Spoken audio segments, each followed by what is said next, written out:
સુરત લિંબાયત પોલીસના વહીવટ રાજના કારણે ગુંડાઓ બેફામ બન્યા છે. લિંબાયત પોલીસના નાક નીચે અસામાજિક તત્વોનો ઉત્પાત કરતા હોવાની ઘટના સામે આવી છે. મોપેડ સળગાવી રિક્ષાના કાચ અને પાણીના પ્યાવના માટલાની તોડફોડ કરાઈ. ઘટનાને પગલે સ્થાનિકોમાં રોષ જોવા મળ્યો છે. શહેરના લિંબાયત વિસ્તારમાં પોલીસની પેટ્રોલિંગ તેમજ અવારનવાર કોમ્બિંગ હોવા છતાં અસામાજિક તત્વો બેફામ બન્યા હોય તેવું લાગી રહ્યું છે. પોલીસનો કોઈ ખોફ ન હોય એ રીતે પોલીસના નાક નીચે ઉત્પાત મચાવી રહ્યા છે.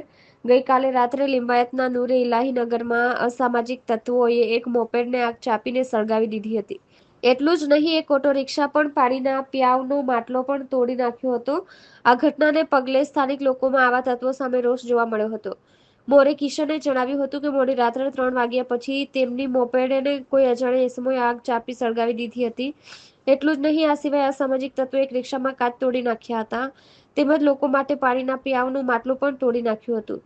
વહેલી સવારે મોપેડ સળગાવી હાલમાં દેખાતા તેમજ રિક્ષા અને માટલું તૂટેલા જોવા મળતા સ્થાનિક રહીશોમાં અસામાજિક તત્વો સામે રોષ ફેલાયો હતો.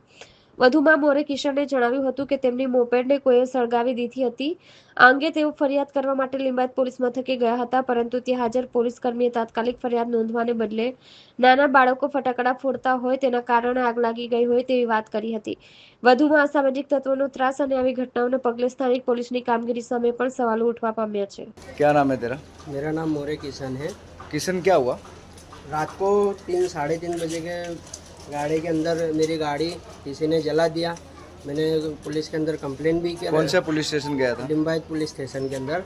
क्या बोले वहाँ पुलिस वहाँ स्टेशन? पे उन्होंने बोले कि कोई छोटा लड़का आया होगा बोले और फटाकड़ा जला के किसी ने चला गया होगा, इसके लिए तुम्हारी गाड़ी जल गई है। तो बोले वहाँ आपकी FIR लेता हूँ, बोले आप जाओ, उसके बाद सुबह में बोले डिस्टर्ब वाले को मैं भेजता हूँ। कौन सी जगह रहते आप? मैं इधर 56 नूरे लाई नगर। आपकी गाड़ी किसी ने जलाई है या कैसे जल गई है, क्या बताएंगे आप इस बारे में? किसी ने मेरी गाड़ी ज़बरदस्ती किसी ने जला दिया हुआ है दुश्मनी से।